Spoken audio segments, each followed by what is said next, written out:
Hiya! Thanks for joining me here today for this review of The Favourite.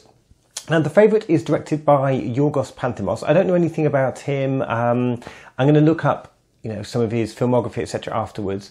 But I don't know much about him as a director. But it stars Olivia Colman and Emma Thompson and Rachel Weisz, and it's a story of three women who are in the very highest levels of the British royal court circuit.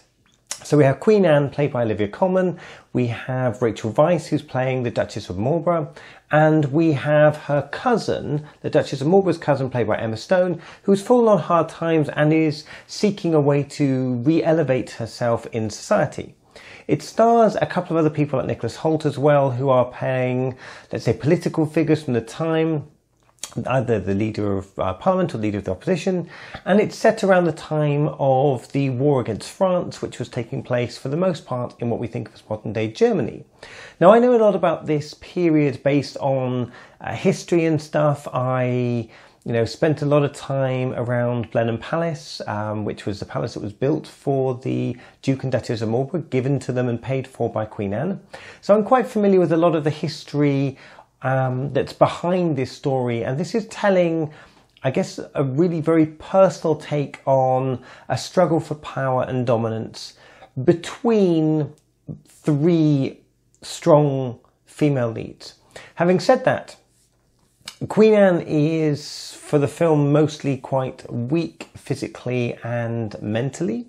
She's quite emotionally frail, and she relies on, at times, one, the other, or both of her two female companions for her support.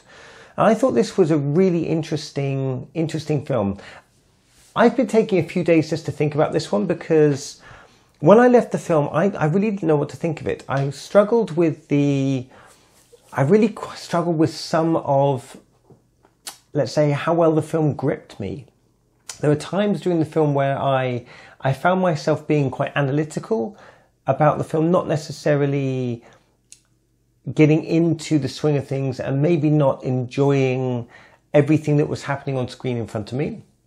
It's very clearly an incredibly well acted film. Olivia Colman is fabulous.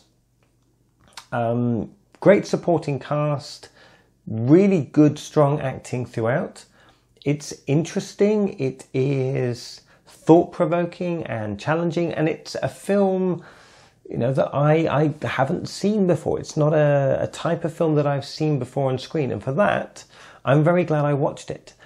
As a film recommendation, though, it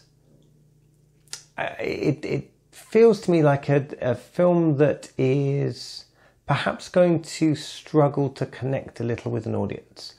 I liked it, but I feel like I liked it as a cinema challenge more than as a sort of visceral and emotionally charged film going experience. It was something I watched rather than something I enjoyed. I think that's the best way to put it. Now, I'd give the film out of 10, I think I'd give it a 7 out of 10. It's an incredibly competent film. The cinematography is fabulous. It's visually stunning.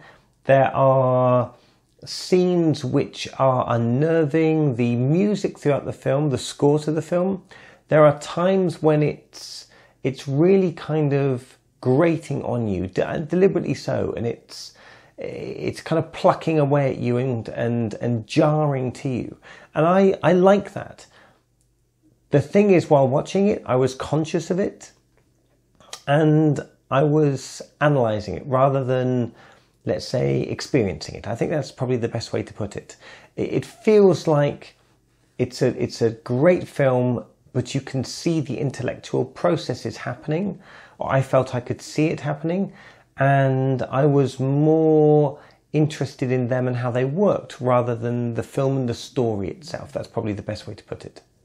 Anyway, very interested in anyone's actually seen The Favourite yet. It's obviously doing pretty well at the awards. I'm recording this just after the announcement of the Golden Globes, so obviously Olivia Colman's done very well, and I think she's fabulous. She's been excellent in a number of things now. I loved her in Tyrannosaur. I thought she was amazing in that film. It's a depressing film, difficult to watch, but she's fabulous in that film. She's great in Broadchurch. Fabulous in Hot Fuzz. I love her as, you know, as a sort of a real chameleon type actress who can do so many amazing different things. And Rachel Weisz, it's good to see her getting a nice sort of meaty role, something she can get her teeth stuck into. And there's loads here for the three main actresses to get involved in. And for that purposes, I did like it. I did like it. Anyway, have you seen the film? What do you think of it? Have you seen The Favourite? Are you going to, or are you interested in you know, catching up with this film? If you are, then please let me know in the comment section down below. I look forward to hearing from you and discussing it there. Any other films that's on your list or things that you're looking forward to getting out to see soon? I might drag myself out and see if I can finally get to see Bohemian Rhapsody, if I can find it out somewhere where it's actually still on and I can get down the cinema to see it. So thank you for joining me here for this review today. Hope this was interesting and useful to you. Feel free to like, share and subscribe. Click the little bell to stay notified on upcoming videos, and I look forward to talking to you all again soon. Thanks so much and bye. Bye.